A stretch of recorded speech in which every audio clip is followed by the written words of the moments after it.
welcome back, everybody, to your favorite part of Mondays. Not football, nothing else. I was going to say going back to work, but that's never anybody's favorite part of the week. So, let me not lie, because, if you're doing what I'm doing, watching on ESPN right now, that might be a fun job to have. But, nobody else, start of school, start of the work week, But other than football on this show, there's nothing good about Monday. So we're here to brighten your night, okay?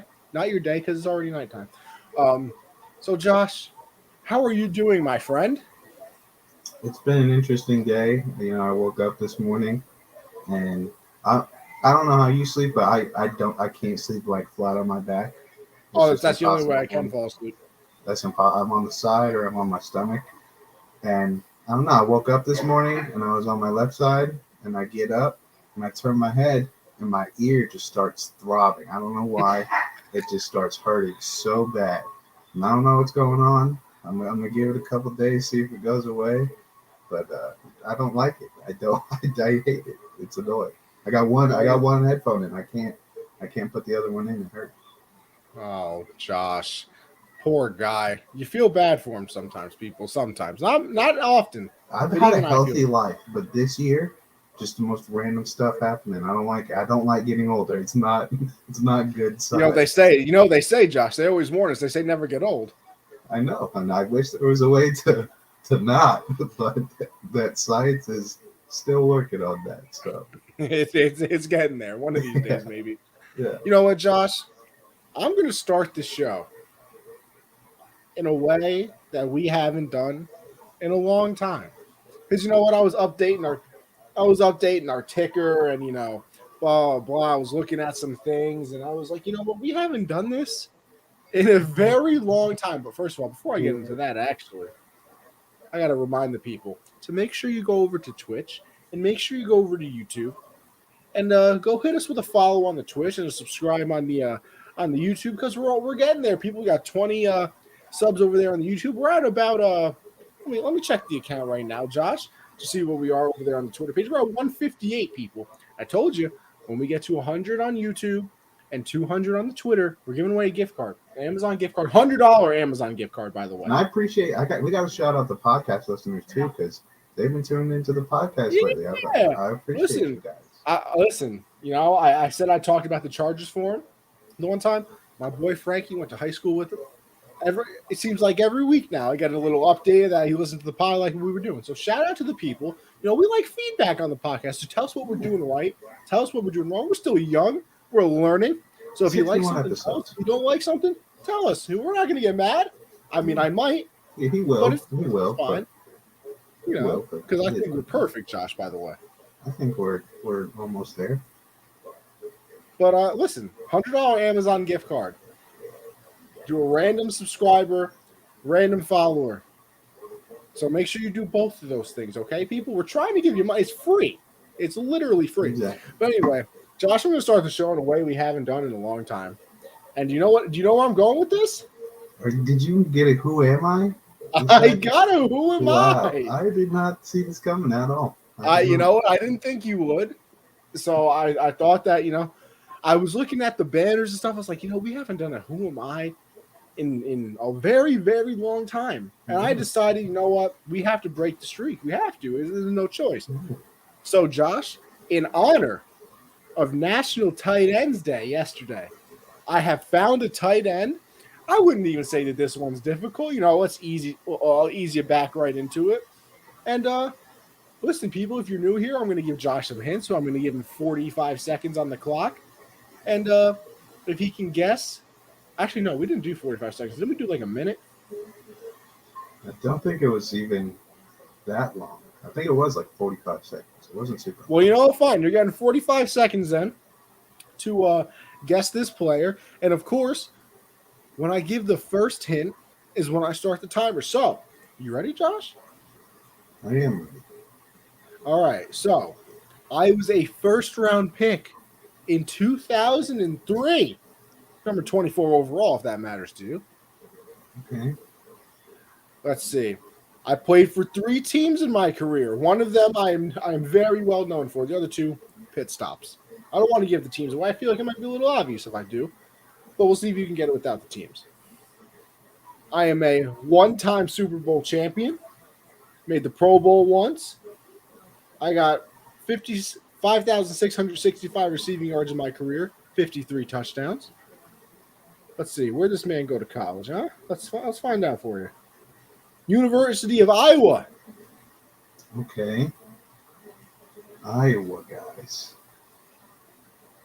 There's a lot of Iowa guys currently, but when I think of older, you're already past the 45, so there's no way we didn't give ourselves more than 45 seconds. There's no way. I think we gave ourselves a minute 30. Something like that. I don't know, but Iowa Tight End. All right, Josh. I'll give you the last two teams he played on because the first one gives it away, I think. Okay. He finished his career with Tampa and the Ravens. In that order? Yes. Retired in 2013. 2013. Ravens. Iowa.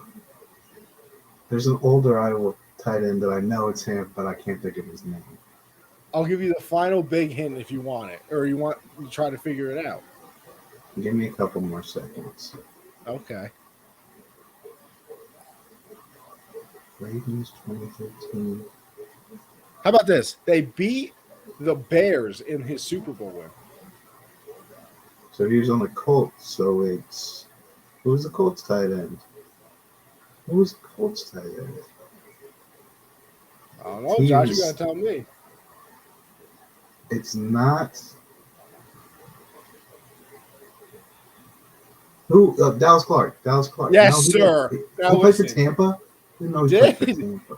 He played for Tampa and the Ravens to finish his career. To spend 1 year with the Bucs in 2012, 1 year with the Ravens 2013. See, because I know Iowa tight ends. Like when you said Iowa, I thought I'd know it instantly, but I couldn't think of his name. But like George Kittle, T.J. Hawkinson, guys like Iowa's a tight end factory. So I was like, there's one guy that was a while ago who played there because they all won the same. They all won the. See, now you see why I didn't give you the Colts though right away. I felt like he gave it away a little bit, didn't it? Yeah. All right. Yeah. It still took me a minute when you said they beat the Bears in the Super Bowl. I knew that was the Colts, and it still took me.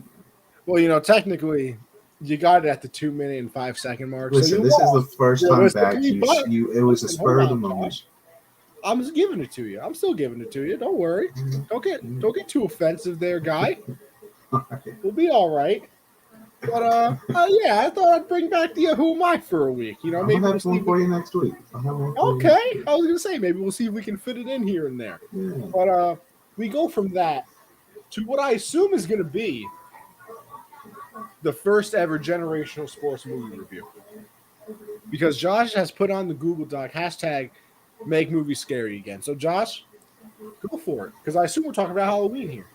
We are talking about Halloween, and I'm a big scary movie guy. I used to not be. Used to hate it. In fact, one movie I will never watch because I probably wouldn't be scared of it now. Monster House.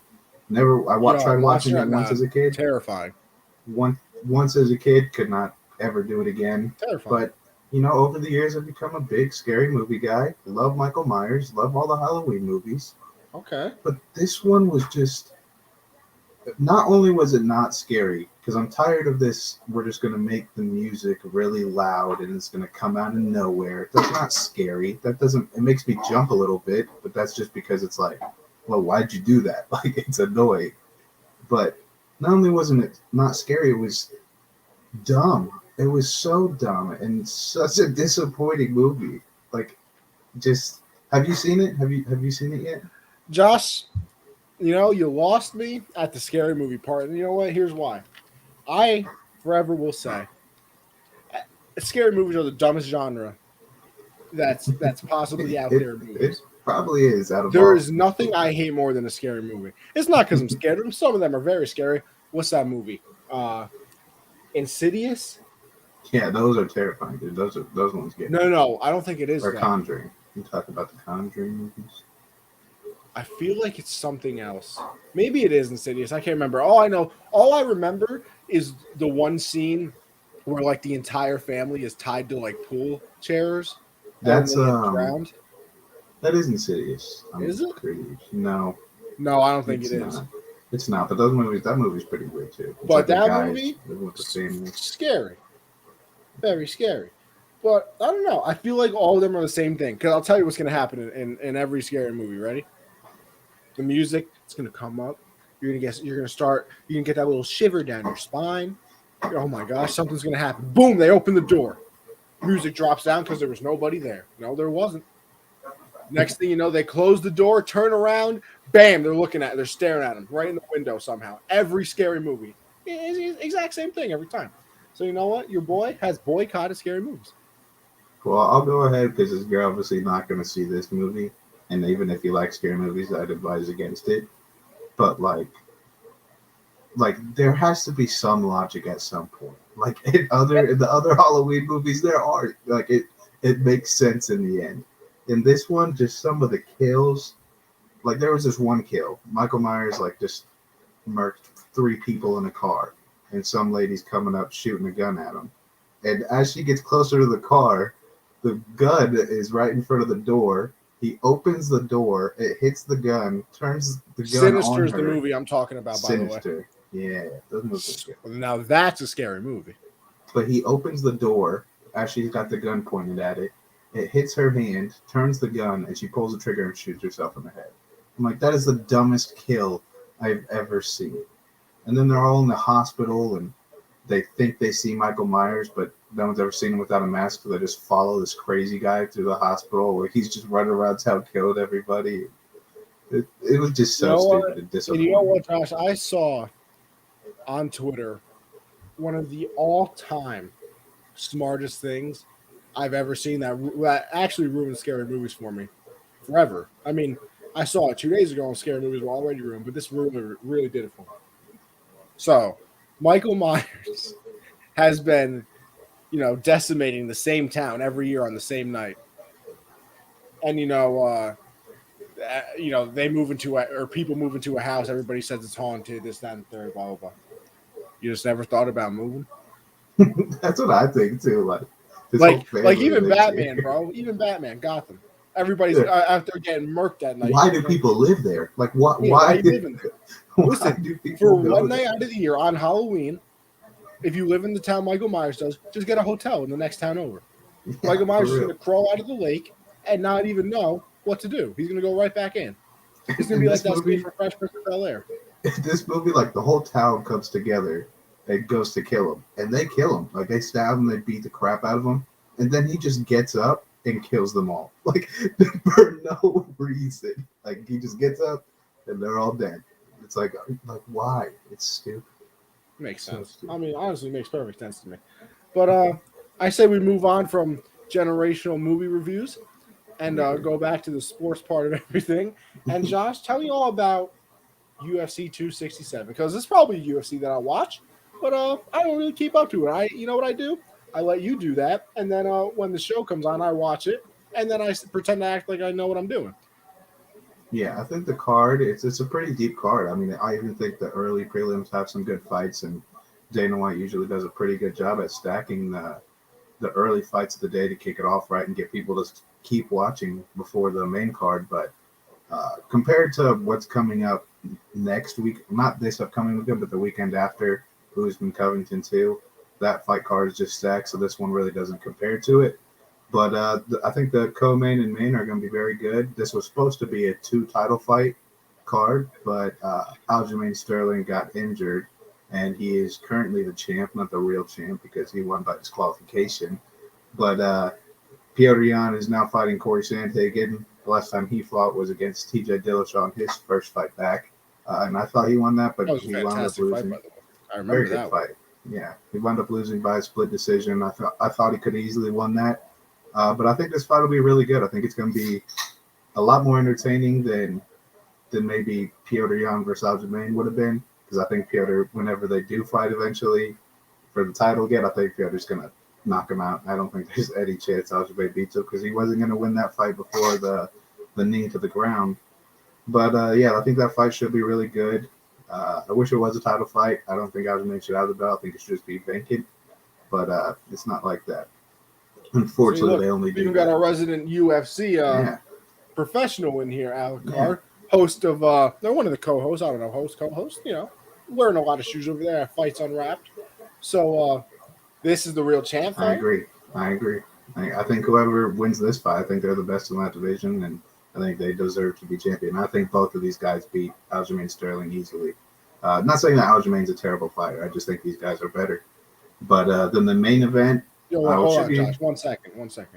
Alec, if you're still here, drop your predictions for us real quick in the comments. If you got your time, drop your predictions. I'd love to show the people what you think. Yeah. But the main event, John Blakovic, I don't think I'm saying that right, versus Glover Teixeira. But I think, Blakovic, his last fight was when Adesanya was trying to become the double champ. And when he got Adesanya to the ground, he just had zero chance to do anything against him. So I think when you look at like champs in their division, guys like Usman, guys like Ngannou and Adesanya, I think Blakovic is right up there with them as how dominant they are and how it's not really close with guys near them. And he's fighting Glover Teixeira, who he's on I think he's on a 6-fight win streak.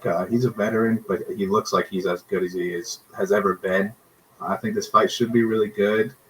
I still think Blakovic will be the champ at the end of it. I just think he's that good, that technical, and he's amazing on the ground. He knows how to control it, knows how to keep himself in the positions where he's winning the round. So I think he's going to win it.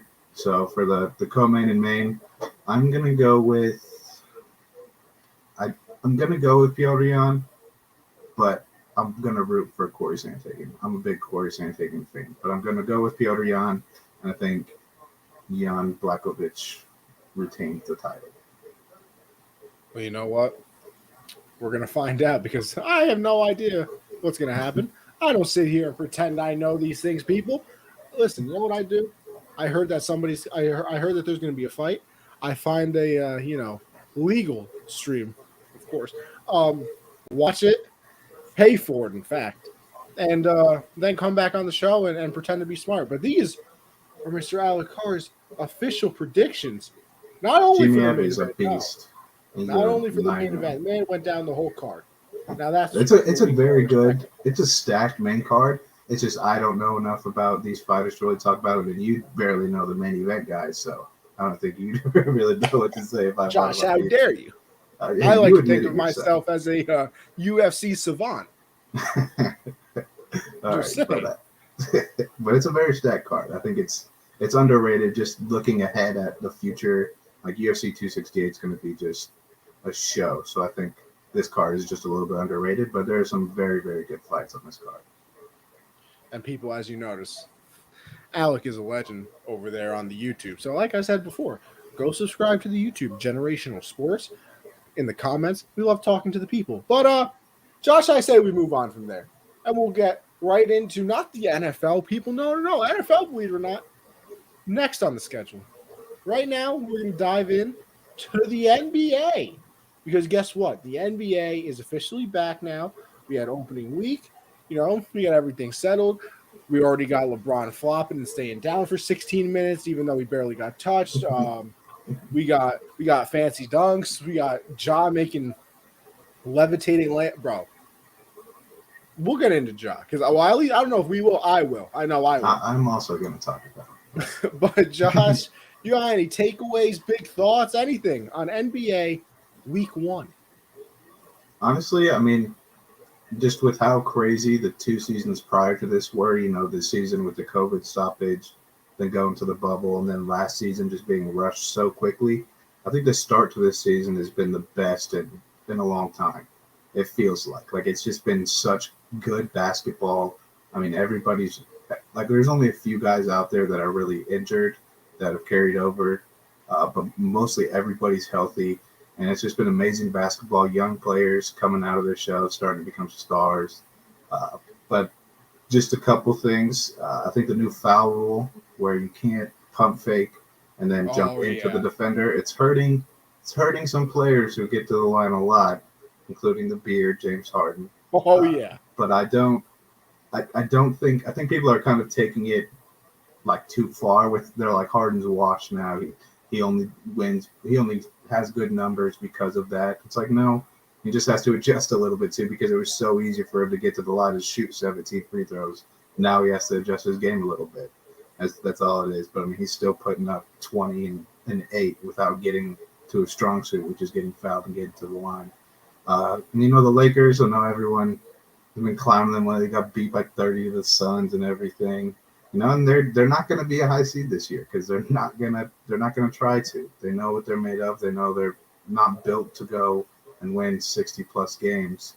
But I do think they have some very big issues. I think they looked a lot better last night against the Grizzlies. I thought the LeBron and then getting a screen from Russell Westbrook on a pick and roll, I love that. I think that should be their bread and butter. I don't think having the ball in Russ's hand and letting him create is going to work with them because they don't have lethal shooters everywhere. I mean, they're starting DeAndre Jordan, Kent Bazemore, and Russ can't shoot to save his life. I mean, AD might be the best shooter in the starting lineup, which is not ideal, but I think they looked really, really improved last night. And I like to see that because it's only 3 games in and they made adjustments that quickly. So that's what I think having a veteran team like they have is really going to help. And then a surprise team for me, not really surprised because I love their roster, the Timberwolves. I think Anthony Edwards is easily going to average 25 plus this year. The man's a walking bucket. He can dunk on everybody. We all know how good Cat is. D'Angelo Russell is kind of finding himself in that offense, and they have good role players. I think they could be a team that fights for a play-in spot and maybe sneaks into the playoffs. I think they finally have something going. And the Bulls, man, it's been a little while since we've seen Chicago have a fun team since the Derrick Rose days. There were some ugly seasons, but they're back. Lonzo looks great. Caruso, I mean, he's probably going to be an all-star just because they love to vote for Caruso. He's going to be in the conversation at least. But, yeah, they're back. And then, like we were saying earlier, John Morant has elevated his game to superstar level. He's not in that he's a rising star. He's a young player. He's a superstar now. That man is insane. I mean, his game just has taken a whole nother step. He can shoot now. He doesn't just attack the basket. He can shoot threes now. And the guy in that same conversation that I would say has elevated his game to young player to superstar already, LaMelo Ball. I think that guy's a superstar too. He is insane. But yeah, those are my takeaways for the beginning of the season. But also Denver, why is Jeff Green getting 2 more shots a game than Michael Porter Jr.? Like, why? My MVP, by the way. Yeah, why is that happening? Like, it makes no sense. But yeah, it's been a great start to the season. Yeah, I locked in the first couple nights, and then I tail off a little bit. Obviously, I've said it before that the NBA. Yeah, NBA. It's the new NBA, by the way. Sometimes this is my bread and butter. I don't know. It just doesn't interest me as much as the other sports that I'm into do. But I think the big thing that I've noticed so far, like you said, is the whole foul situation where you can't really just all of a sudden somebody's in the air and you can dive into them basically like you're playing Call of Duty and it's a foul on the defender and not you. And I think it is going to take some getting used to, especially for James Harden, who, I mean, let's face it, he got to the free throw line the most out of any player by far. Like, it wasn't even close, the past few years. So it's going to take some time for him to adjust to it. Obviously, I think he's going to. And, Brooklyn's 1-2, I believe. They lost to the Hornets. They lost on opening night to the Bucks. Like, nobody cares. They're still the favorites. It doesn't change. They could be the 8th. Especially because if Patty Mills keeps playing like he's on the the Australian national team. He brought his Olympic Patty Mills is in the NBA now. If Olympic Patty Mills is going to stay, then it's really over because we thought that they were going to be nice with KD and Harden, and maybe if Kyrie ever plays again. Meanwhile, he's got people at the Barclays Center trying to break in for him. What? Which, by the way, it's not a Nets thing, guys. In case you guys didn't know. Yeah. It's a New York City thing, so if you want to protest, City Hall's probably down the block. They were trying to break in. Like, what were you gonna do if you got what were you gonna do if you broke in there? Like, what we were gonna go and kill the Nets owners and stuff? Yeah, like nobody's playing. There's nobody there right now. Like, what are you doing? But yeah, and then like you said, for the Lakers, they're weird to me. Like I mean. Laker hater, probably for sure. but I definitely don't have that much faith in them. And it's not because of the start; it's because of how they're constructed. And like you said, there's times where Anthony Davis is the best shooter on the floor, and that's to make an NFL reference, that's like playing in the 1940s. Mm-hmm. Like, do they not realize? Have they not seen their own conference, which by the way has the Warriors in it, who can only shoot threes? That's how you're supposed to win in the NBA these days. Like that's where the game is going, and you can't have Anthony Davis being the best shooter on the floor. LeBron will make his, will be hot one night. Maybe if the NBA gods come down, Russell Westbrook will get a hot shooting night. But day in and day out, you need a bucket, and they can get them, at the basket. But it's simple math here. That's why the analytics have invaded the NBA because three is greater than two. And you can miss a lot more, threes than you can miss twos because at the end of the day, it kind of evens out. And I just don't. I think they're good. What are they, Josh? You think I'm crazy? You're thinking that they'll be a bottom team in the NBA in shooting?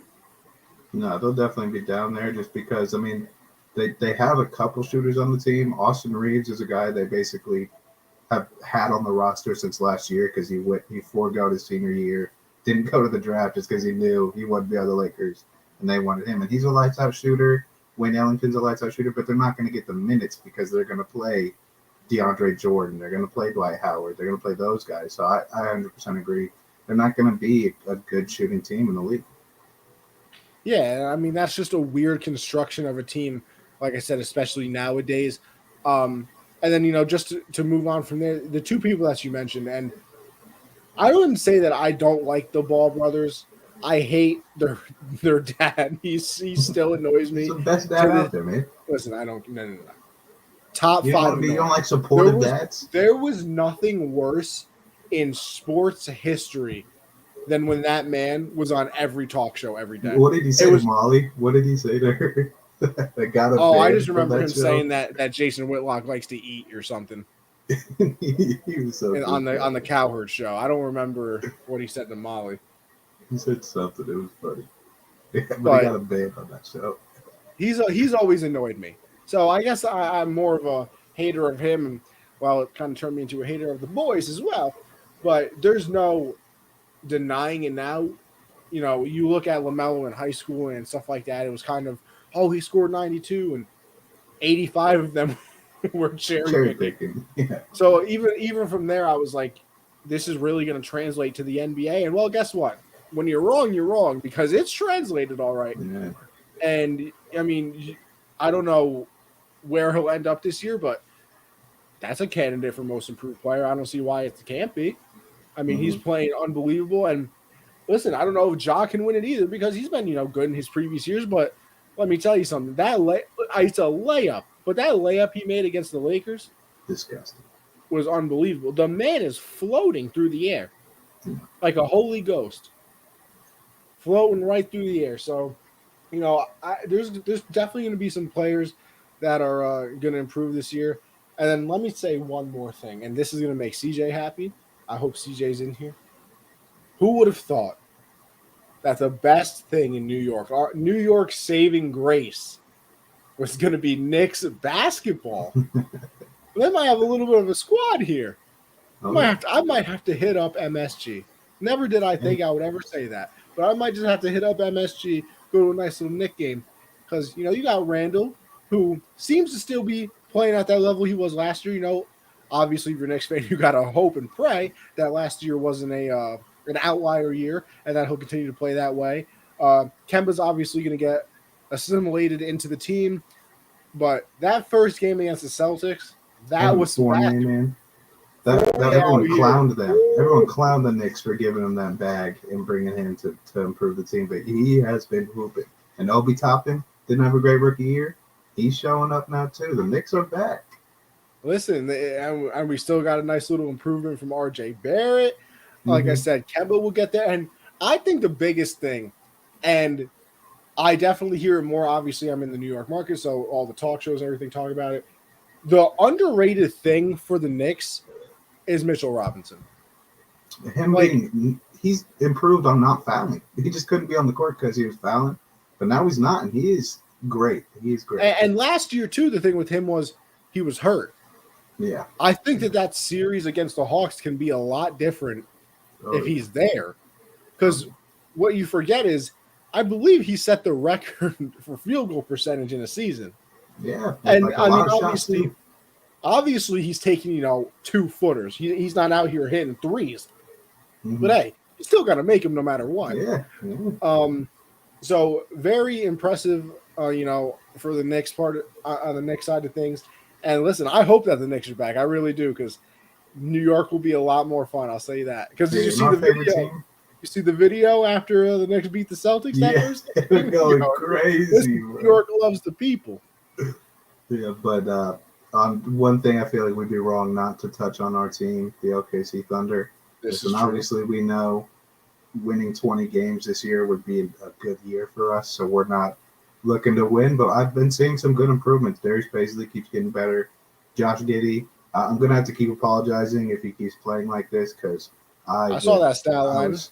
I was very upset after we drafted him, but now I'm very, very happy we have him. He's a do-it-all type of guy. He's been very impressive this year, but also screw you, Joel Embiid, for trying to take his life on a dunk. Yeah, did you hear what the announcer said? Yeah, he said, no offense, Giddey, we don't really care about you. Is Joel? He said I could care less, about Giddey, but it's scary when Joel goes down. He's the one that jumped. He jumped. It was his fault. But I mean, we're looking okay. As improvement, but I mean, we lost by 32 to the Rockets, so it's going to be that's a long year. Yeah, that's tough.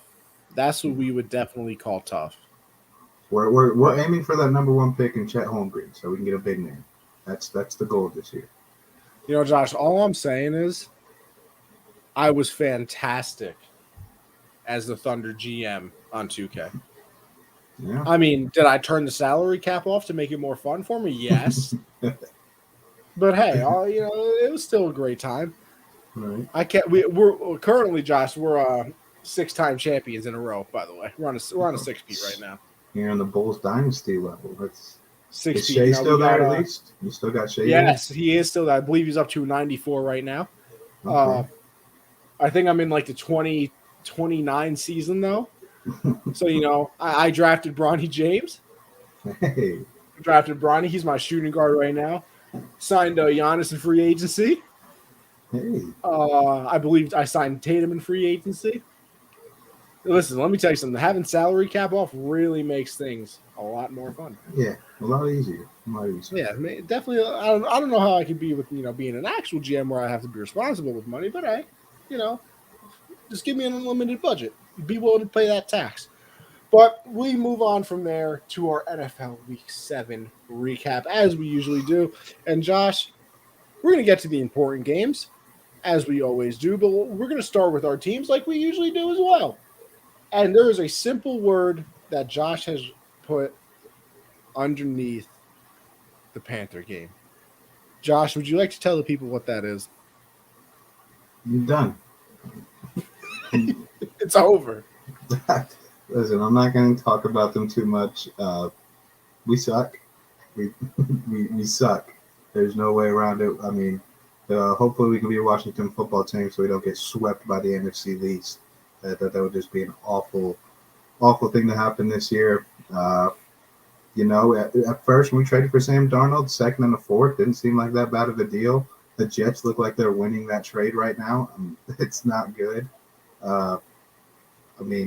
Giants were missing Saquon, Kenny Golladay, their starting left tackle. I don't even think Sterling Shepard played that game. We let Dante Pettis, who is a bust, go for about like 83 yards and a touchdown on us. Makes no sense because I thought we had good corners, but I guess we don't. 3 points. I mean, I think we both have said the Giants' defense is solid, but 3 points. You know what the thing is, too, Josh? They haven't even been solid this year because you listen to any New York radio. They've been bad this year, in fact. 3 points, man. 3 points against them. Sam Darnold gets a safety. He spikes the ball into the ground in his own end zone like an idiot. It makes 2 awful throws in the red zone, 2 picks. James Bradbury after the game said he felt bad for us. The Giants, a Giants player, said they felt bad for us. That's how bad we are right I mean, it's just a tough time, and like I said, I'm a Google Doc. I'm done, man. I'm done. I said on the show I didn't get hype after the 3-0, but it was tough to not be like, hey, we might be okay this year. And now we've lost 4 straight, 3 of them against NFC East teams. I'm done, man. I'm just done. Josh, it is a tough life. But hey, let's start PJ Walker the rest of the year. PJ Walker needs to start the rest of the year. If we benched Sam this game, bench him the rest of the season. See, that's my whole thing with it. I don't understand how you bench a quarterback in the game and then immediately in the post game and the next day say that he's your starter moving forward. Like, did you hear Matt Rule's explanation for why he benched him? For a reason. Did you hear his explanation on why he benched him? I did not. He said maybe Sam could have found himself on the sideline. You're fired, Matt Rule. Just because of that quote alone, you're done. You are done. They are looking for a nice person to take over at LSU. And why is he smiling so damn much? Like, what is there to be happy about on that sideline? Joe Brady can go too, bro. Where's this offensive genius at? Where is it? Is it just Christian McCaffrey? Listen, roll back the tape, people. Last week, Josh was talking about Matt Rule got to get fired so Joe Brady can take over. Throw it all away. How things change in 1 week.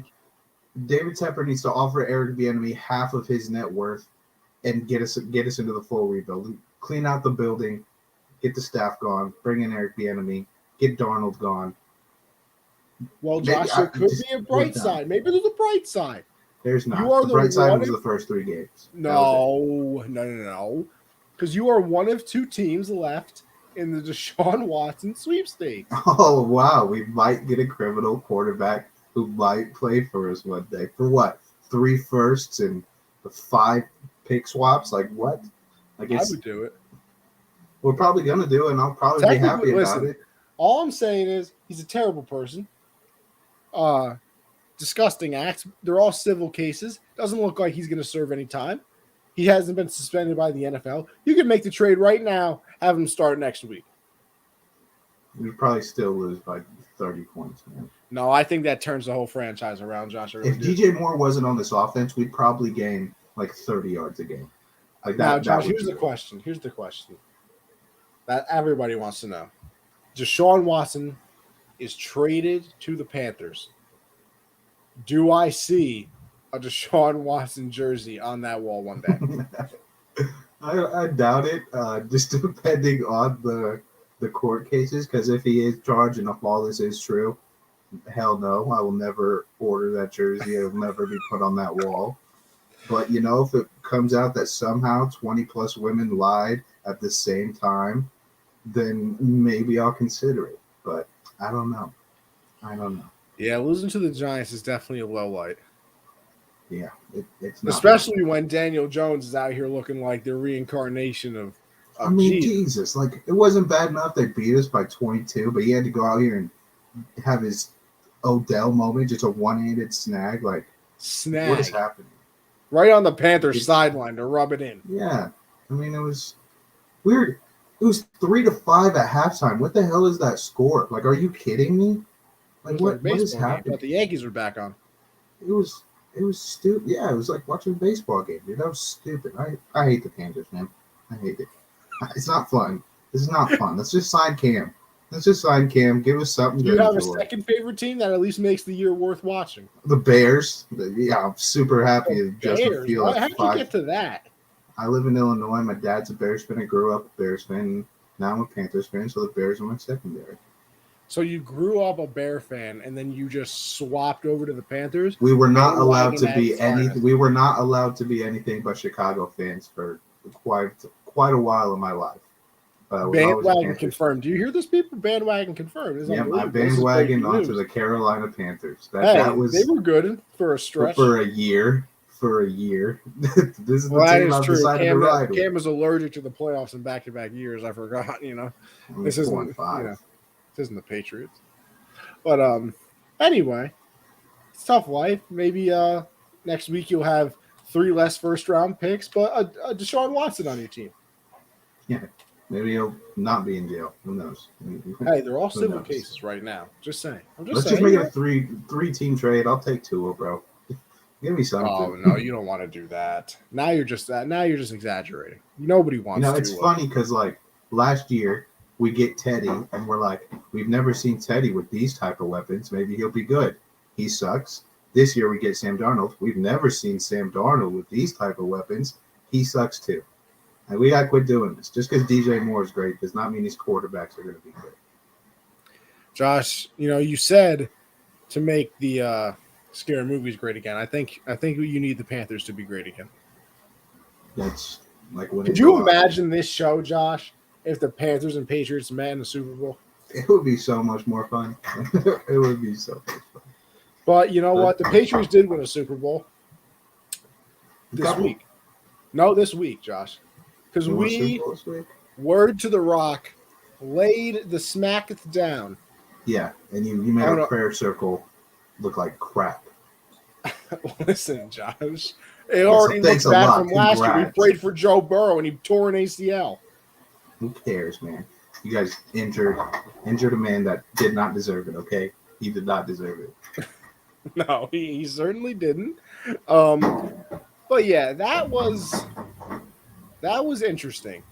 Because here's my and, I'm kind of in the same boat as you, Josh, where am I very happy that we just absolutely 50-piece, right? Bodied 54.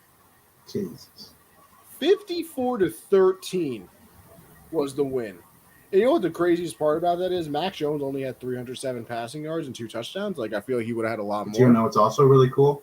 I was using the Underdog app, and Damian Harris was on my team that I drafted for that. So if you guys want to try to go win some money, code Gen Z, first deposit $10. Look at that. It's on the ticker at the bottom, people. I got you know what? Now that you say that, before I even get into the Patriot game, I'll give you a nice little Monday Night Football one that I got brewing up right now. So, Josh, here's what we're looking at, and I'm going to hope it happens. I got Marquez Callaway over 46.5 yards. I'm feeling very confident on that. He's going to catch one for 1 deep. He's going to get 1 deep. Sure. I got Alvin Kamara over 4 receptions. Very confident. It's against the Seahawks. Who's covering him? Tell me. Nobody. Bobby Wagner? Nah, Bobby Wagner. See, if this was younger Bobby Wagner, I'm scared. Older Bobby Wagner, nervous, but not scared. Blitz Boy might pick him up a couple. I hope he does, because then he's having 75 catches in the game. Then we got Alex Collins. And I thought this number was low, so I probably got tricked and I'm going to lose my money, but 47.5 rushing yards. I saw that too. I feel like, Saints defense is good, but Alex Collins had like what, 106? He popped 48 yards. That ain't asking too much. Then I assume that the Seahawks are going to be down a little bit. So I got Geno Smith over 18.5 completions. He hit it last week. I don't see why he can't hit it again. And then to end it all out, Jameis Winston, 17.5 completions. Now listen, I know they probably want to keep the ball on the ground. Jameis is a little bit of a wild card. But 17.5? Come on. I mean, where's the game? Is it in Seattle? It's in Seattle. But still. It might be raining a little bit. Josh, it is raining. It is going to be raining in this game. A couple drops. That's 10 completions in 2 halves. Come on. Yeah. You never know. I thought Brady 30 was easy against the Patriots, but yeah, well, that game didn't really go as anybody planned. It really did, including me. I had about a 35-point blowout in that one, and didn't go that way. But what did go our way was this game, and like I said, I try not to get too happy because now I'm just looking at the Patriots schedule, and this is only the second time we've put up. Nope, the first time we've put up more than 30 points. So, is there something to be glad about? Sure. I mean, because you look at the trend. Last week, we put up 29 against the Cowboys. Their defense has been all right this year. I wouldn't say that they're not anything crazy. And then you put up 54. Now, listen, I know that it's the Jets, but it's still a professional football team. And you don't steal. Well, yeah, But listen, the Cardinals didn't put up 54 against the Texans. And I thought they were going to lose that after the first quarter. I thought the Lions were going to win. Dude, not fair. They should have won that. They really should have. They're in our prayer circle forever. But, looking at, we got some winnable games possibly coming up. Now, this next game is against the Chargers. That's for sure. This next game is against the Chargers. I don't know. I'm a little nervous about that one. Because, like I said, Herbert might be in the MVP race. You guys, I was looking at the odds today for games. You guys aren't. I think it's only like 5 points that they're giving you guys. So they think you guys should go in there and get the job done. It's a let's see. I'll tell you right now. Yeah, -5.5 for the Chargers. Now remember, last year too, Patriots beat them 42-0. I'm just saying. Just throwing it out. It's a little different. Justin Herbert's not a baby anymore. Just throwing it out there. Just throwing it out there. Then the Panthers. Well, we all know, terrible. I'm still gonna pick. What did you say? Still gonna pick my boys. never. Then we play the Browns, but I don't know how healthy the Browns will be at that point. Now that is in 3 weeks, but still a lot can happen in 3 weeks. Falcons, we all know how that goes. They'll end up losing somehow. Now this Titan game, they're actually the favorites against us this week. What happened? Falcons are actually favored against us this week. Yeah, see, that's tough. That shouldn't happen. But there's some possible wins out here in the schedule. So, am I happy that we mollywopped the Jets? Yes. Well, I think it was much needed. I think you guys needed that. Yeah, it was a nice stress reliever. It was finally a game. I went to B-Dubs with the boys, sat down. My mom had a coupon. I got 15 free wings. So, I ate for free. Do the Patriots have like 15 running backs? Yeah, basically. Like I saw like 4 guys. We got Brandon Bolden, Damian Harris, Ramondre Stevenson, J.J. Taylor. J.J. Taylor, that's what I was thinking of. He looked decent too. I've just never seen him. Of course, this is and you were also forgetting James White because he got hurt and he's out for the year. But he would be in there too. I saw your tweet that I didn't tie up the pick segment, which we'll obviously get into later. But I am so mad at myself that I did not take the Titans to beat the Chiefs because I wanted to so bad, and I didn't do it. And I know I should have. I literally sat here last week and said I was going to take them and then didn't do it. And the Titans went out there and wiped the floor with the Chiefs. What was it, 24-0 at halftime? Yeah. Where did the Chiefs get that field goal first half? No, I know that. I don't think they scored in the first half. I think it was 24-0. Yeah, I think it was. And then, the Titans somehow only kicked a field goal the rest of the game and won 27-3, I want to say. Yeah, they only had 3. I know they only had 3. So they went out there and just absolutely murdered them. And it's official. It's funny because I can't remember. I had it in my head, and now I can't remember. Somebody said the Chiefs dynasty is over, like one of the talking heads on TV. First of all, they were never a dynasty, so let's calm down. The Chiefs' run at being, a powerhouse might be over, and it might only be over for this season anyway, because you never know what's going to happen. They can make some trades, they can free up some cap space, actually, get somebody who knows how to play defense. But word to Trent Dilfer, because Josh, I don't know if you remember this as a Patriots fan. I remember this. It's ingrained in my head. He said, the Patriots, let's face it, they're not good anymore. After that Monday Night Football loss to the Chiefs a few years ago, I have it ingrained in my head. I still remember. Well, guess what? I'm having my Trent Dilfer moment. Because guess what? The Chiefs, let's face it, people, they're not good anymore. You know who Patrick Mahomes is tied with? You know what category he's leading in? Turnovers? Interceptions. You know who he's tied with? Mr. Zachary Wilson. Yeah. So he's trying to play. Zach Wilson and Patrick Mahomes are on the same level. I think that's what this means. It's pretty obvious if you didn't see that. But listen, I said it, and I wish I had a podcast during the time because I would look so smart. But you can ask my boys. I said that if the Chiefs didn't win that 49ers Super Bowl, they were not going back because it was going to be real rough. And guess what? They went back. They lost. So it doesn't matter. And now If they go back to the Super Bowl this year, I'll eat my words. I really will. Because I think that there is no shot. Zero. Mahomes is trying to play hero ball, which leads to turnovers, which leads to the defense being out on the field. And let's all, do some math here, people. When you're last in basically everything as a defense, would you say you want your defense on the field more or less, Josh? What would you go with? I think I'd probably lean less. I think that's okay. See, I knew you were pretty smart.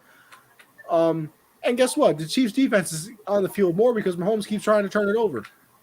With the fumbles, he had one yesterday when Byard punched it right out of his hands. He said that he said he practices it, and he said he noticed that Mahomes didn't have a good grip on it, so he punched it right out. He throws the interception, and he has dumb turnovers. Like, that's the thing that he was getting away with before that he's not anymore. It was he threw a left-handed pass. It was a completion. Well, now he throws a pass when he's about to get sacked, and it turns into an interception. And you know what we call this? Reality. Because I said it last week, and I'm sure I will say it many times again on the show. He's playing in the NFL now. He was playing in Madden. And he's trying to live up to that still. And it's definitely the media's fault, everybody out there, because we were, oh my gosh, a no-look pass and blah, blah, blah. And believe it or not, we can hate on Skip Bayless as much as we want, but he made one of the smartest points ever. He said he knew that the Mahomes era was going to get rough when they stated a couple years ago that Mahomes was practicing left-handed passes and no-look passes in camp. Why? Listen, I know it's fun. I know it's cool. You're going to get on, SportsCenter's top 10. It doesn't work. And look what's happened. Fumbles, interceptions, your defense is on the field, and your defense is terrible. Like, they're so bad. In fact, the fact that they only gave up 86 rush yards to Derrick Henry, that might be their biggest win of the entire year. Because what the over-under for him was? 125.5. And I was scared to take the under. Because, I was genuinely scared. I was like, it's the Chiefs. He's going to run for 250. So that might be the biggest Chiefs win on defense of the entire year. But they are bad. They're in last place still. There's a real chance that they miss the playoffs. I really don't think that that's out of the question. Because, Josh, let's do this. You ever want to play the ever famous win-loss, win game? Sure. All right, so let's go to the Chiefs schedule right now. We got the Giants on Monday Night Football. Even I'll give them a win. Win. Well, yeah, win. Then they play the Packers. I'm going to give them a loss. Yeah, I'll give them a loss too. Rodgers going to throw for 450. They play the Raiders. Now, that might sound easy.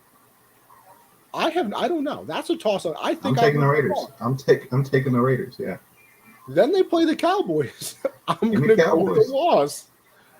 Then they play the Broncos. I think they'll beat them because they're terrible. Then they play the Raiders again. This one is an Arrowhead, but that still hasn't mattered this year. Give me the Raiders again. I think I'll go with the Chiefs here only because it's a divisional, and I think that they usually split games like this. I feel like it's so hard to sweep divisional opponents unless you're the Jets because you're terrible. Then they play the Chargers, and this one is in LA because the Chargers already beat them in Arrowhead, so give me the Chargers again. Mm-hmm. Then they play the Steelers. I'll give the Chiefs a win because I just don't think the Steelers' offense is very good. Yeah, I'll take the And then a Chiefs. game earlier in the year you probably thought was a shoo-in for a win against the Bengals. That is not easy anymore. That They're is in first not place. easy, and we're going to get into that game next. I would give them a loss. It's in Cincinnati. Yeah. And then they finish the year out with the Broncos, so that's a win. What did we just name, Josh? 3 or 4 wins possibly for the rest of the year? Yeah. And listen, it's NFL. Anything can happen. Knowing us, the Chiefs are going to win out, and we're all going to look like idiots. But right now, it is not crazy to say that they're missing the playoffs. And it's also not crazy to say that some of it is on Mahomes' shoulders. I understand the defense, but you can't be playing hero ball either. So they have a lot of problems to figure out. And it's weird because, you look at Nick Wright, who was annoying anyway, had the Chiefs at 17-0 possibly. And a lot of people coming into the season didn't think that was the craziest thing ever. I thought the Chiefs were going to win 15 games. And that's literally not even a possibility anymore. But, Josh, I went on a 55-minute rant about the Chiefs. So I'll let you talk now. Yeah, there's really no way around it. I'll start with the game actually. Shout out to AJ Brown. I used him. I mean, he was in my underdog draft as well. Sign Use up. code Gen Z for $10 on Gen Z. your first deposit, by the way. Get $10. But yeah, that they were very dominant. The offense just got in the groove very early on. Was unstoppable. Derrick Henry throws a touchdown pass, doesn't run it, and then Julio and AJ. Yeah, Julio and AJ against that secondary is just easy money. Like Ryan Tannehill's not an elite quarterback by any means, but he against that secondary it was as easy as throwing against air. Like that's how easy it was going against that secondary. I think everybody knows the Chiefs defense is the worst in the league. I mean, they're almost ranked 32nd every category. So they suck this year. I think people are going a little crazy thinking that, I mean, we've seen these NFL teams in the offseason pull money out of their ass just out of nowhere when they're way over the salary. The Rams still need to be under investigation, by the way.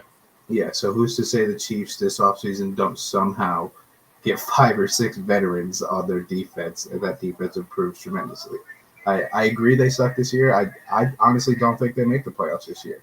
I think the AFC is too deep right now when you look at the Chargers, when you look at the Bills, when you look at the Titans, when you look at the Browns, when you look at the Bengals, when you look at the Ravens. I mean, that's 6 teams that are going to have way better records than them, and they're not even winning their own division. They might not even finish second in their own division because the Raiders are good too.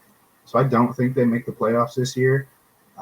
Mahomes, I mean, you're right. That magical stuff he did his first few years, it's not working, bro. You can't throw these, I'm going to run straight to the left and turn my body and throw it 40 yards. You can't do that twice a drive anymore. It's just not going to work because teams are figuring out, hey, they're sending Mecole Hardman and Demarcus Robinson to one-on-one so that he can find Kelsey over the middle, so he can find Tyreek over the middle. But now they're like, hey, if you want to throw it to Mecole Hardman and Demarcus Robinson one-on-one deep, go for it. We're just going to stop these 2 guys because that's all you got.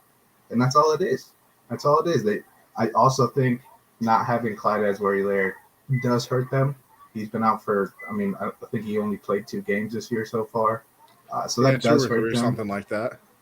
That does hurt them, but I mean, this offense just hasn't been able to get it done. I mean, 3 points. Granted, the Titans' defense looked really, really good. They played really well. Here's the thing that's nerve-wracking too.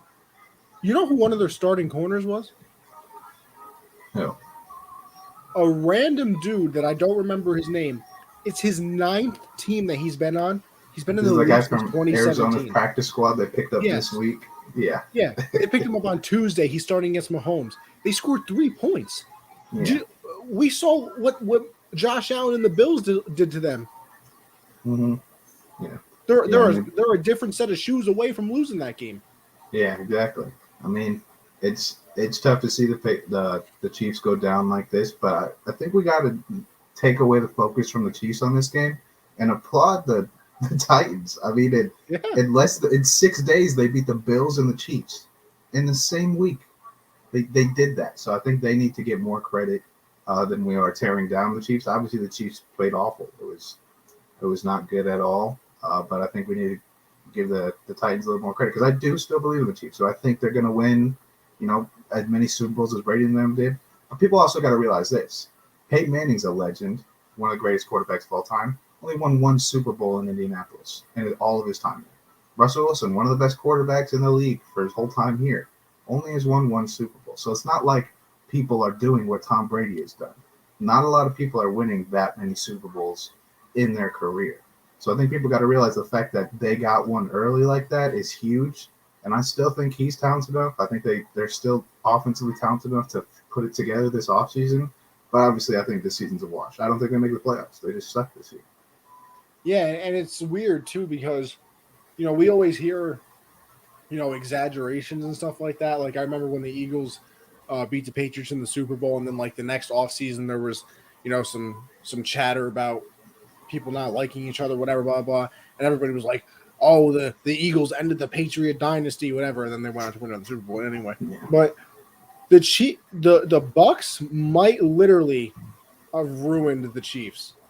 And my reasoning for that is, And Shannon Sharp says it like every week. And I don't know exactly what it means because I obviously didn't play in the NFL and I'm not a Hall of Fame tight end like he is. But they play shell coverage. Again, every team plays shell coverage against the Chiefs now. It's And easy. that's what the Bucks did.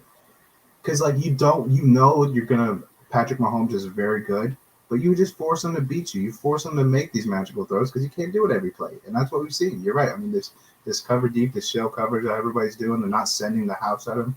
They're forcing him to do it. It's working. And the thing about shell coverage is from what he says is it makes you run the ball, and the Chiefs don't want to run the ball. Because they're basically sending three guys. That's it. But they don't want to. They literally do not want to run the ball. And they know, teams that are playing the Chiefs know that, listen, they'll run the ball in one drive, but the next drive, that they're going to start trying to pass it again because that's their identity. And teams are sitting there playing shell coverage and just letting it happen. And the Bucks did that in the Super Bowl, and every team since then has done it. And one of the big surprises to me, too, is then we can move on, obviously, because we got another important game to get to. Their offensive line is not good. That's what I don't understand. They signed Joe Thuney.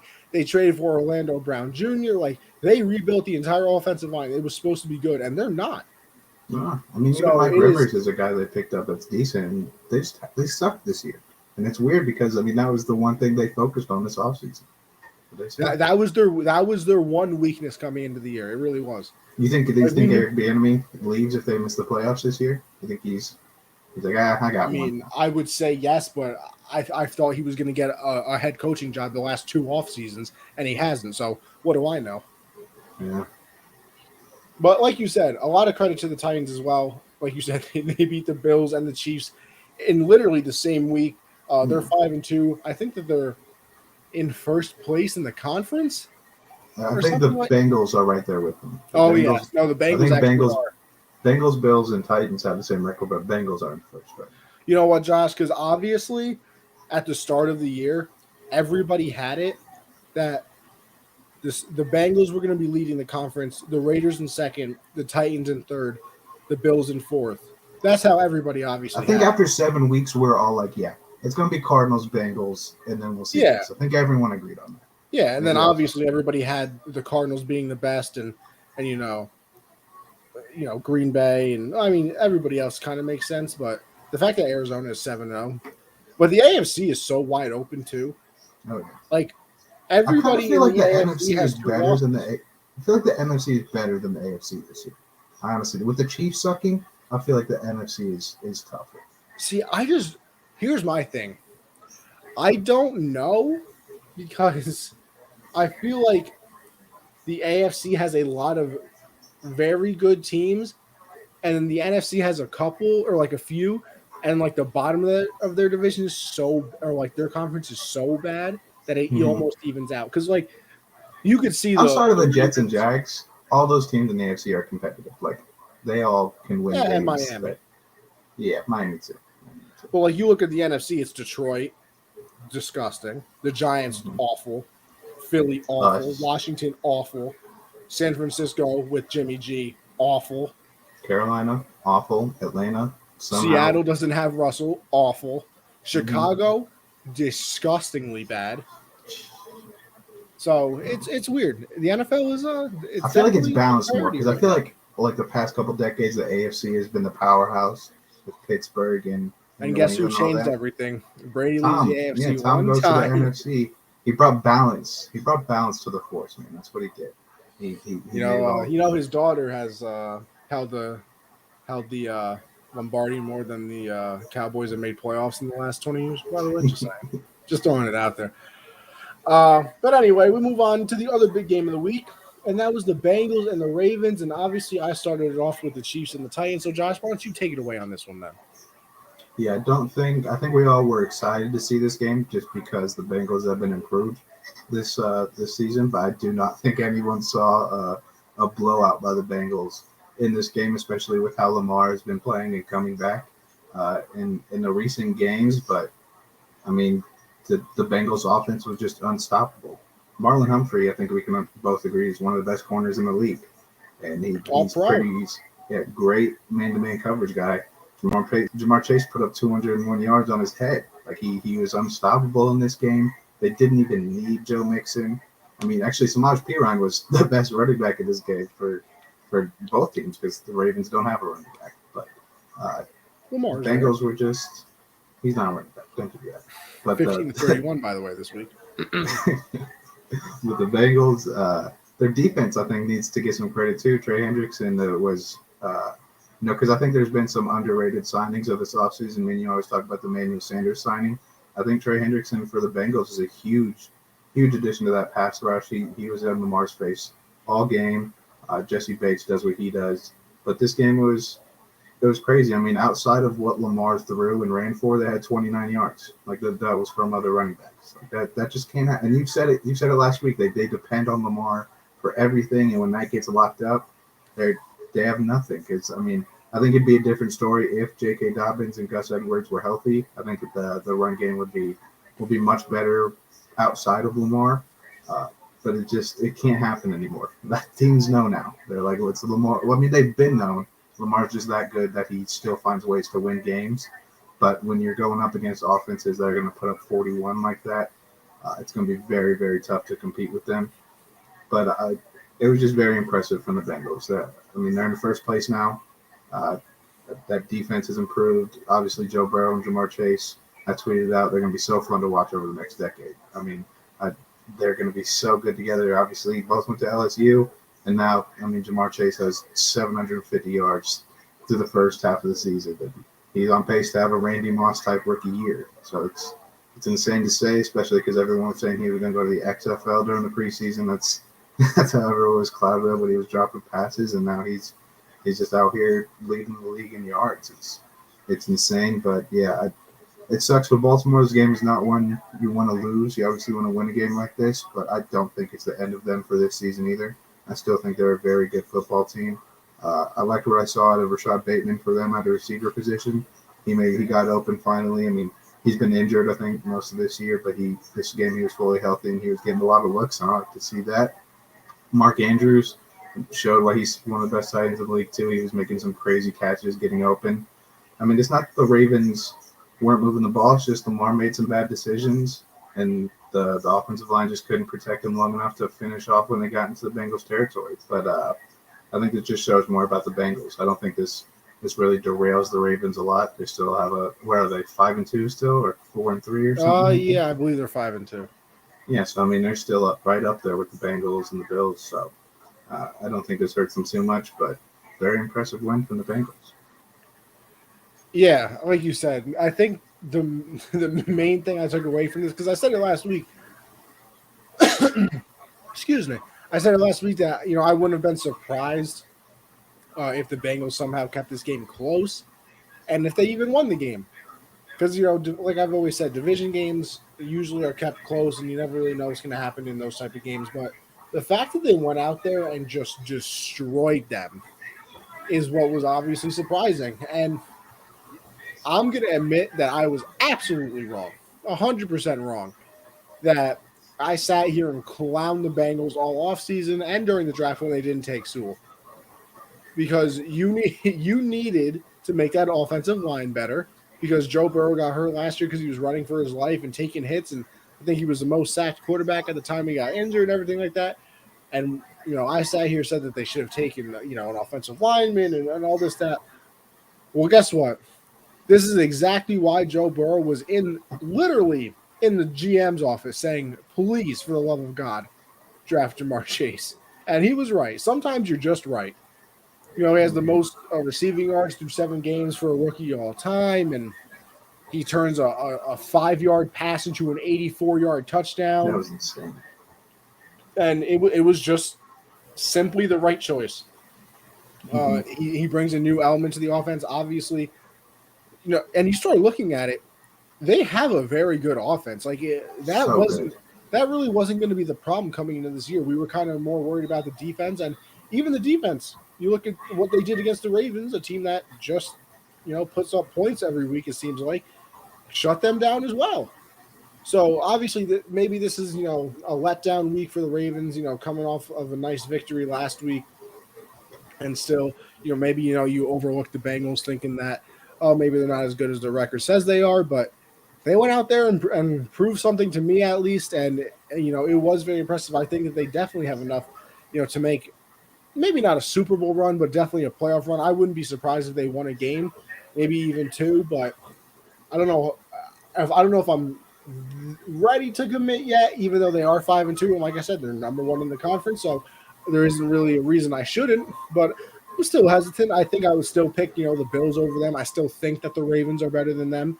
I would still put the Chargers above them, but it's impressive. If they keep doing this, you really have no choice but to give them their respect. And so far that they've earned it, throughout this year, they kept it close with the Packers. Probably should have won that game if we're all being honest with each other.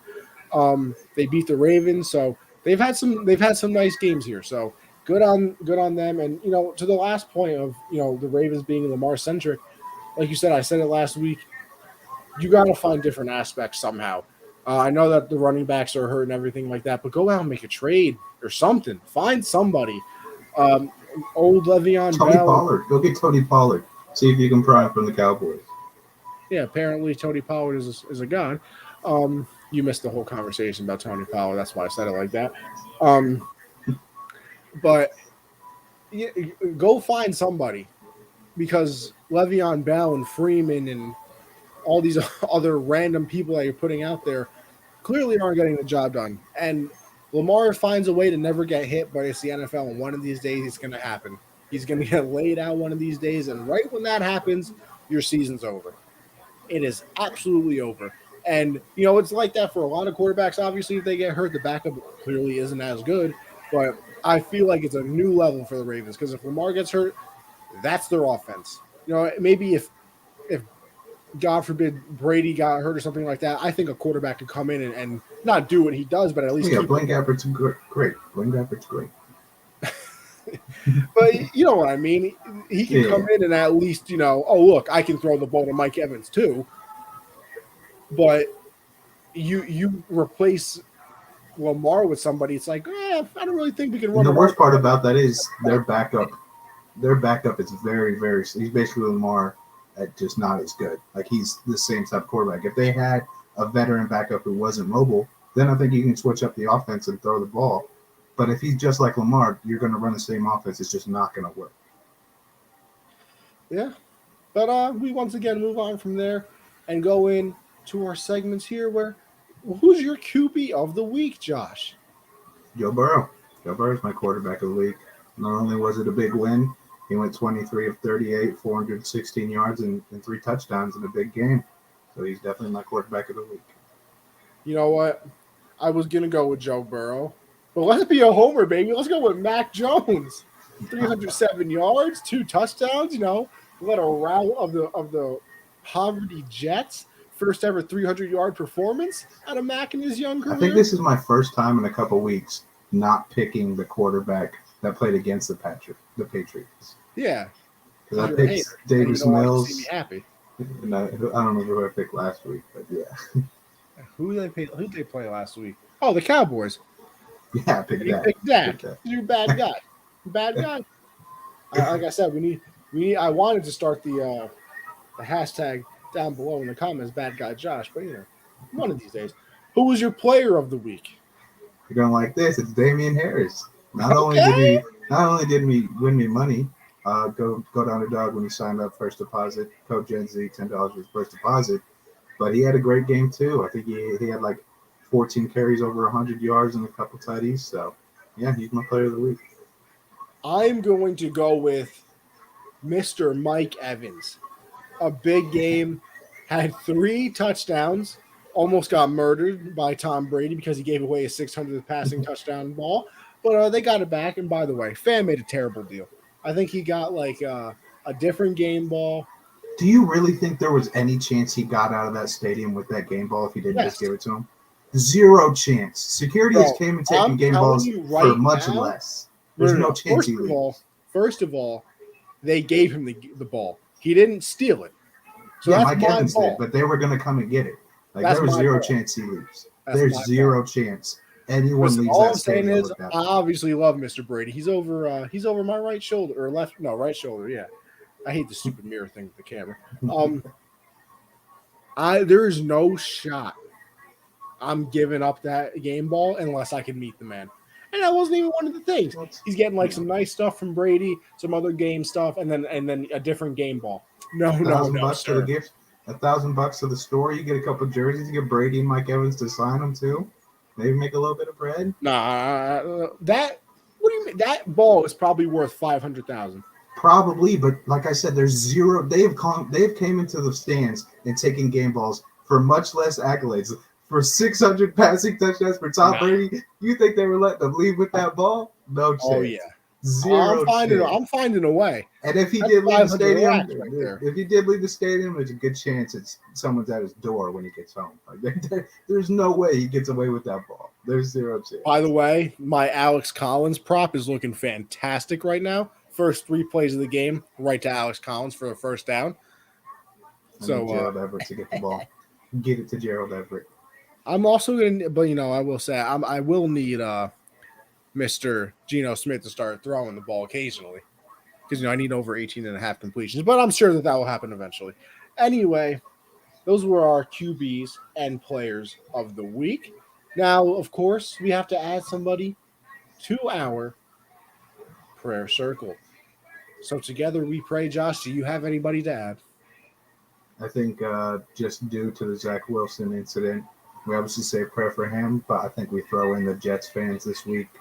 It's tough. Not only do you let up 50 points, but 54. your franchise quarterback goes down. So we're gonna have the Jets for this week. Jets fans.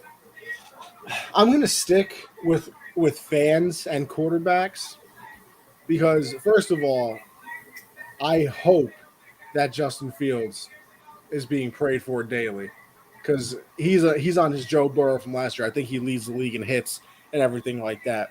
And then Bears fans. I mean, you thought that he was going to come in and fix everything. No. It's bad over there. It's just not a good time. It really isn't. It really is not. And then next up, of course, put some respect on my name. Josh, do you have anybody for this? Michael Pittman. Put some respect on Michael Pittman's name. The man mossed somebody last night to end the game. He's been great all year. He's been Carson's go-to guy in this offense with T.Y. out. He needs some respect too. He's a very good young receiver. I'm going to stick with Colts here. I am. One of them, Jonathan Taylor. Because let me tell you something. Jonathan Taylor, different kind of man. That's a grown man. Oh, yeah. And the second one is Wentz-Annapolis, baby. All those times. The play is never over with Carson Wentz. The play is never dead. There's always a chance. There's always something. Who's been on the Wentz bandwagon? This guy. Me right here. You almost threw away the game last night. I was told I was crazy. I was told that it's over. He's bad. Blah, blah, blah. No. One day, if he does win an MVP, you called it. I'm just saying. You called it. I am just saying. I called it. So I'm sticking with Mr. Wentz-Annapolis, Wentz VP, the WVP of the NFL. Put some respect back on Carson Wentz's name. Frank White got him looking correct out there. And now, finally, people, we got winners and losers. I forgot about that as well. We have so many things we do on this show, Am I going first? Oh, yeah, you go, because I totally forgot about this, so I don't even have anybody. Yeah, I only have I'm going to look some people up, don't you worry. I only have 3. Bengals, obviously big winners. I think they're the biggest winner this week. That Bucks fan. So I don't care what everyone's saying. You could have made $500,000. He was either going to get shot and the ball was going to get taken, or he gives it to them and gets something in return. He was going to get shot. Like, I don't think people understand how serious those guys are. Like, he was not leaving with that ball. He made the smart move. And also, you're a bad guy if you steal that ball. You're a bad guy. Give it back to Tom Brady. That's a legendary football. Don't be a scumbag. I need to meet the man at least. You can ask for that, but don't be a scumbag and try to run away with it. Oh, no, I'm out of there if they say no. On National Tight Ends Day, the tight ends were all winners. They combined all the tight ends on Sunday for 9 touchdowns. They had a great day all around. CJ Uzomah had a great game. There were a lot of good stuff coming out of tight ends on Sunday on National Tight Ends Day, and I don't think we give enough respect to the work tight ends do. So they're big winners. You don't have any losers. I thought you were going to give winners, but I'll go losers. NFL rules and the NFL in general. Taylor Heineke, that should have been a touchdown. That's the dumbest call I've ever seen in my life. I get it. Quarterbacks need to be protected, but when you're inside the 5 and he's clearly not going to get touched, he's just diving for the goal line. Just let him get the touchdown. They called him down because he was giving himself up and he's a quarterback, but he wasn't touched. I think that's bullshit. So the NFL are losers. Chiefs, big losers just this whole season. Big losers. Lions, I mean, they pulled out all the tricks.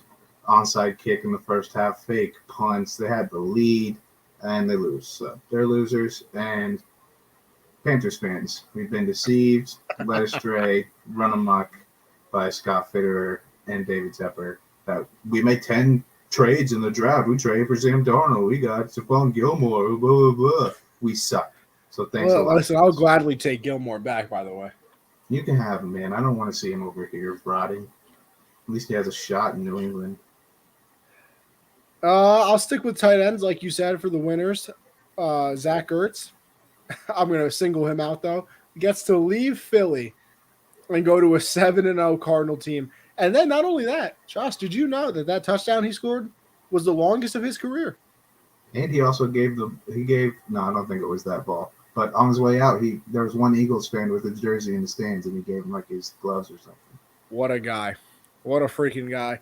I'll stick with that division. It's a different game, but I once again have to label Matt Stafford as a winner.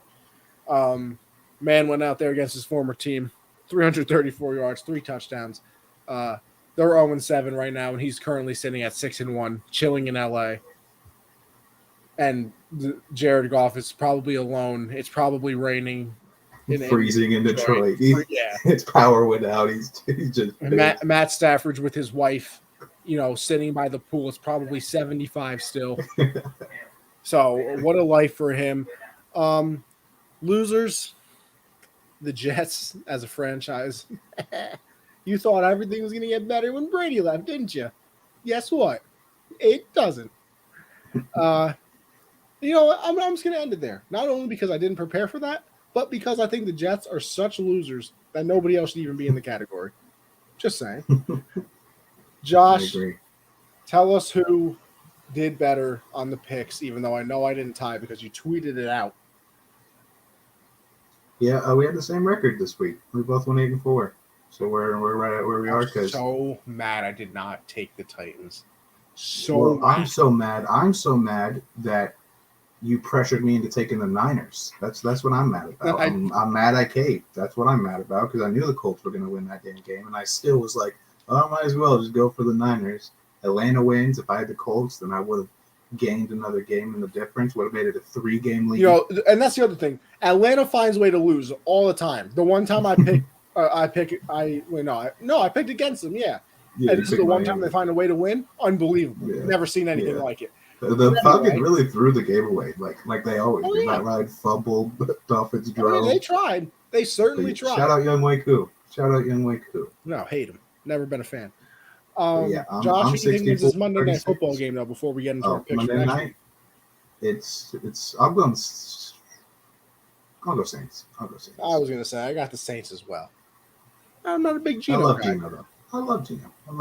But anyway, we will go over to our Week 8 predictions with this beautiful graphic that your boy made once again.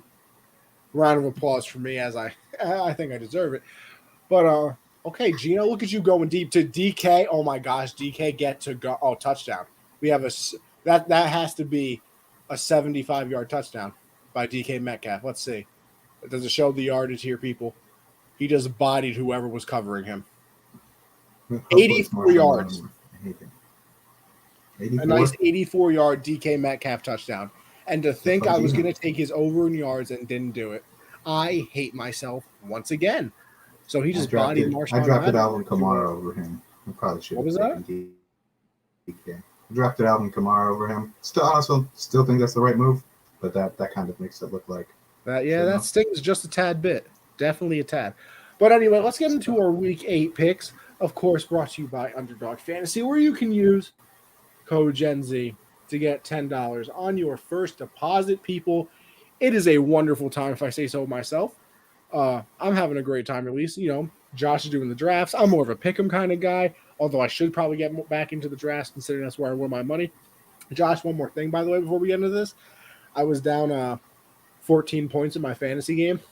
That one play by DK just gave me the win, as long as he doesn't fumble or, catch a pass for negative 50 yards now. So your boy is lit now. But anyway, let's get into the games. We started off on Thursday Night Football. Probably this might be the best game of the week, by the way.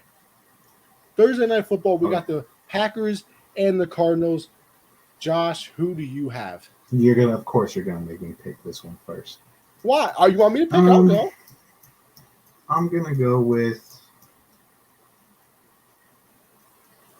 Green Bay. Go Green Bay. I am going to go with Arizona, especially because Devontae Adams is out because of COVID. Nuh-uh. Oh, yeah. Oh, yeah. God damn it. Yeah, this is why we do Alan research, Lazard, baby. Josh. Alan Lazard. Here we go. This is why we do research, people. We got Big Bob Tunyon still. Oh, no. Big COVID guy, Devontae Adams is. God, man. So I'm going with when did he get COVID? When did he get COVID? Like an hour ago? Or did I just miss about 3 or 4. So I just missed it completely. Wow. You know what? Some people prepare for the show, and others don't. I'm sorry, I did not prepare for one of the games. Next up, we have my boys, the New England Patriots, at the LA Chargers. Josh? Yeah, I think LA needs they got this bye week after the tough loss, so I think they bounce back with a win.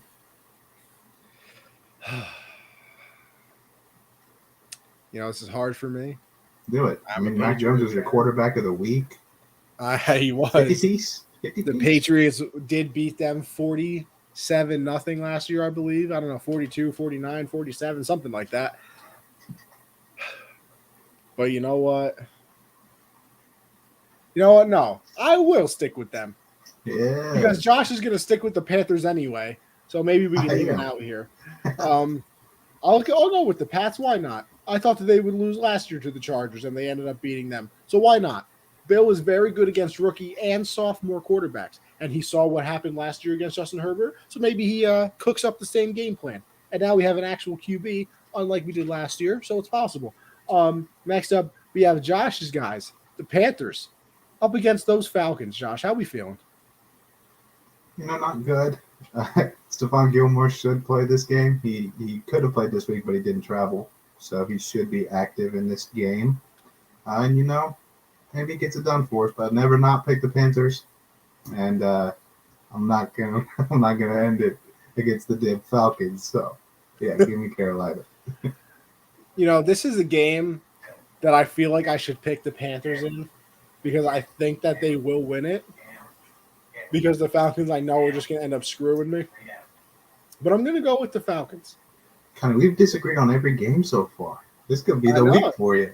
You're taking a shot. You're taking a shot. I know. So I'm going to go with the Falcons. I don't know how confident I am, but why not? Stranger things have happened. Next up, we have the Eagles and the Lions. Josh, who you got? Right now, I feel like I'm really going back to my old ways in this pick'em because I want to take the Lions really, really badly. And I'm going to. I'm going to take the Detroit Lions to get their first win of the year. You know what, Josh? You kind of ruined my plan here because I want to take the Lions too. I really do. Let's do it. We're Lions fans. That's what we do. You know what? Well, sure, I will take the Lions. I was going to take the Eagles to disagree again. But you know what? I think we can stand in unison and say that the Lions just don't deserve what has happened to them. So let's go Lions. Next up, we have an easy one here. The Dolphins and the Bills. I assume we're both going Bills here. Absolutely, man. Next up, we have why is Malcolm Brown getting more carries than Myles Gaskin? Why? Yeah, see, what's happening? Listen, I've given up on that. Although I did play Myles Gaskin in my fantasy this week, 17.7, 67 yards and a receiving touchdown. So I'll take it. Why not? Next up, we have an ugly game, though. 49ers and the Bears. You're only watching this game if you're a fan of one of them. Josh, who do you have? I feel like both of these teams are the wrong answer, but I guess I'll take San Francisco. Yeah, I'm gonna go San Francisco as well. I think it's the lesser of two trashes. You know? Yeah. Now we got the Steelers and the Browns. I don't see. This is so hard. This is why I hate doing a show on Monday, Josh. I don't know who's playing for the Browns. How about we do this? If Baker and one of Chubb or Hunt are back, because I think if that situation, we're taking the Browns. But if it's Case Keenum, then we're taking the Steelers. How about we do that? All right, deal. Or are you still taking the Browns with Case Keenum? You know, it really wouldn't be the craziest thing. No, I'm taking the Browns in this game no matter what. Okay.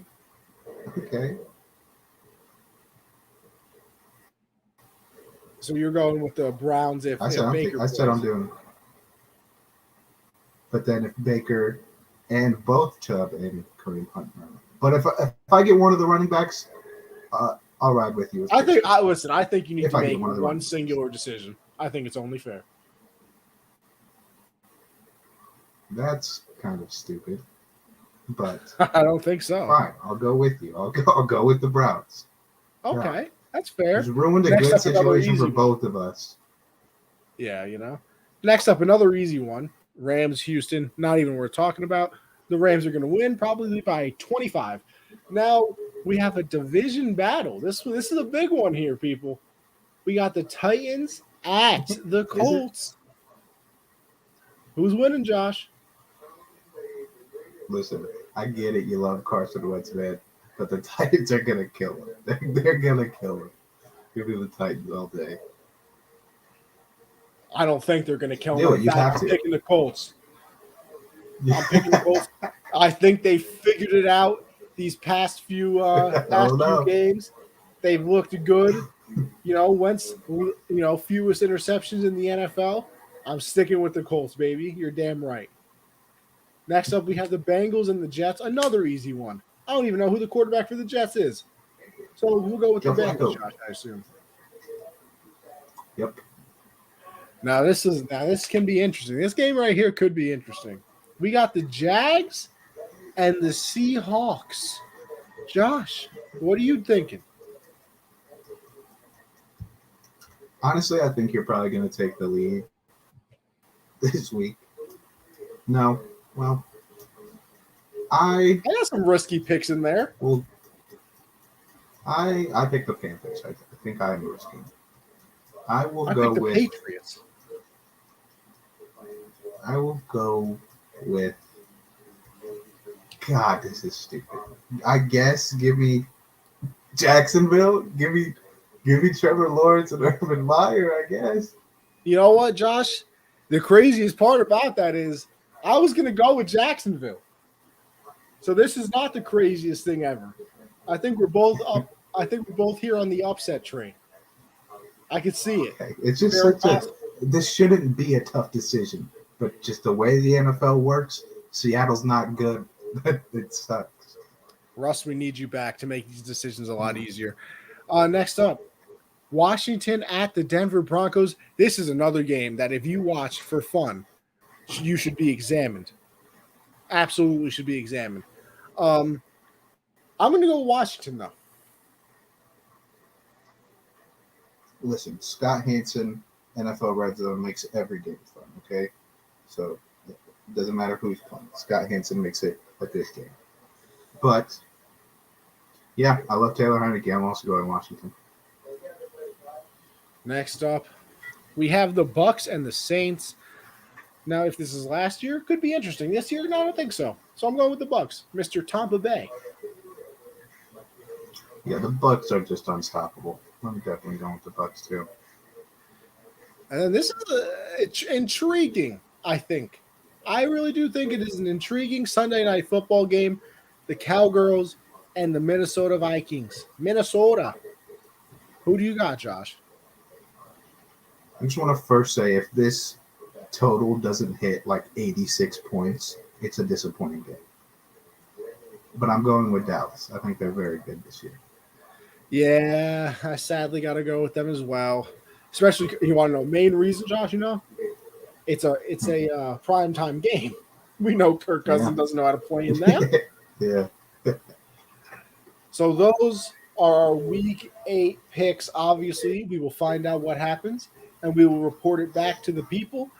But, Josh, I think that's another successful show, as per usual. So I think we ended off there. Unless you got anything else to say, Josh, where can the people find you? Follow me on Twitter at Jolin_4. Subscribe to the YouTube channel. Get us to 100 subs. Giving away an Amazon gift card. Go to Underdog. Your first deposit. Use code Gen Z, $10. So make sure you take advantage of that because, I mean, we've been saying it. You put in this many, it gets doubled. You put in this many, they give you this many. Like you doubled your money before you even used any of it. You didn't even have to make a bet. It's pretty simple. It's pretty simple. Listen, I was never good at math. Not one time in my life has anybody ever accused me of being good at math. I know what 10 plus 10 is. Just saying. Yes, as for me, Anthony Conover _ on Twitter. Make sure you follow me over there. Gen Z Sports, obviously, for this show. Get us to 200 followers over there. And then, like Josh said, subscribe to the YouTube.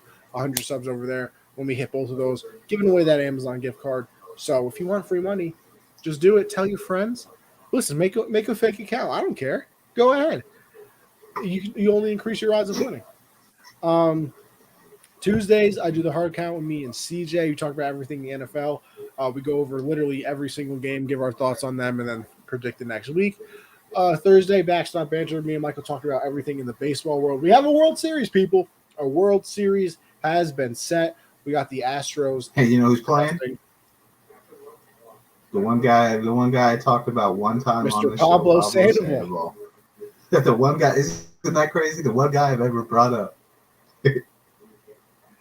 Oh, look at DK and Marshawn Lattimore getting a little scrappy out here. Listen, honestly, if DK gets ejected, I wouldn't even be that mad because that means I automatically win my fantasy game, and I don't gotta be worried about him fumbling somehow. But with that being said, Backstop Banter, like I said, Thursdays, that's at 10 Eastern. We have a World Series, Astros and the Braves. We'll break that down, obviously. We're getting close to free agency and, the offseason, of course. So we'll get into some stuff like that as well. But thank you, everybody, for joining the show once again. Thank you for the comments. Go check out the podcast. Leave a review. Leave a like. Do all that. And then, like Josh said, most importantly, go to Underdog Fantasy. Use code Gen Z. Put in this many. And you get this money as well. 10 plus 10, $20. Look at that. Beautiful math. But with that being said, we will see you guys next week. Thank you for tuning in.